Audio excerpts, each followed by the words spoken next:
Dan Noonan has done so much for the fire service. He explains how cancer's impacted us, and he promotes early detection by getting checked now. Dan's tireless commitment to reference the most tragic incidents while honoring those who perished keeps these vital stories alive and helps to educate the next generation by raising awareness of job-related carcinogens and the consequences of these exposures. Good evening, everyone. My name is Sal Banchita. I'm a retired firefighter from Engine 316. I'm a national liaison for firefighters against cancer and exposures. Since I first met Dan Noonan, I always looked to the day when he would receive recognition for his participation as a firefighter and his timeless work as a national speaker about the 1975 telephone fire and as a safety advocate. I'm proud to say that Dan is the original torchbearer and an inspiration to us all.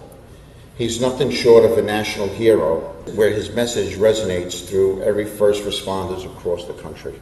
As a direct historian for the 1975 fire, all firefighters throughout the U.S. continues to learn from this and other disasters thanks to our power of his writing, his videos, and YouTube. His voice is also our voice to support all first responders.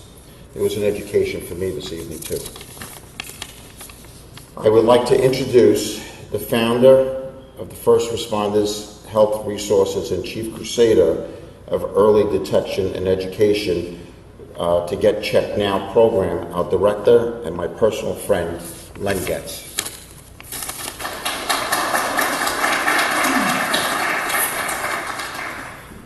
I'm told we only had 2 minutes up here, and Sal took up 3 already, so I'm sorry.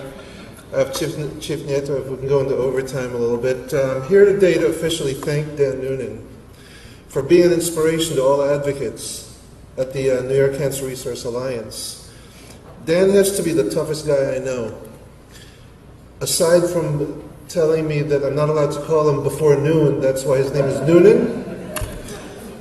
Otherwise, he's up all night doing all sorts of cool things.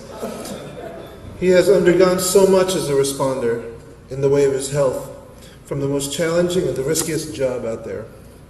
Never once did I hear him ever complain. I challenge him on it. Each time I ask, "How are you feeling today, Dan?" I'd always get something like, "I'm good, just another thing to deal with. But it's going to get better." My name is Danny Noonan. I'm a former FDNY firefighter. I'm also a firefighter who went through the toxic hell known as the fire at the New York Telephone Exchange building. The fire many consider, following 9/11, to be the deadliest and costliest in the history of the department.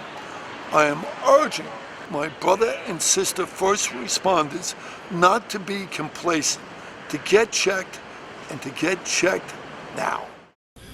He turns health issues from the job as a driving force to educate all firefighters about prevention and early detection. I'm sure everyone in this room has their own feelings about being called a hero, and so does Dan. In one of our earliest talks, Dan said to me, and I wrote this in a piece of paper somewhere, "Responders do their thing without need for praise or glory. Responders do one thing right, they respond." So from that day, I found better words for Dan: a role model, an inspiration, and my own personal power source. Sal and I are crashing this event with the grace and generosity of the Firebell Club to sneak in a second thank you.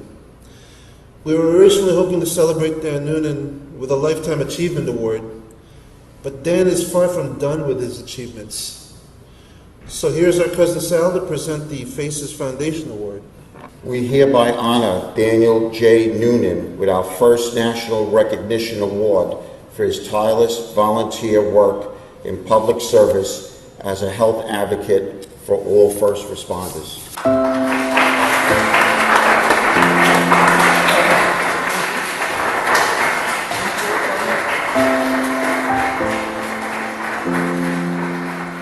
I would like to ask Noonan Dan Noonan, retired firefighter from New York City, survivor of the 1975 fire, and he continues to be an excellent speaker for cancer awareness and fire safety.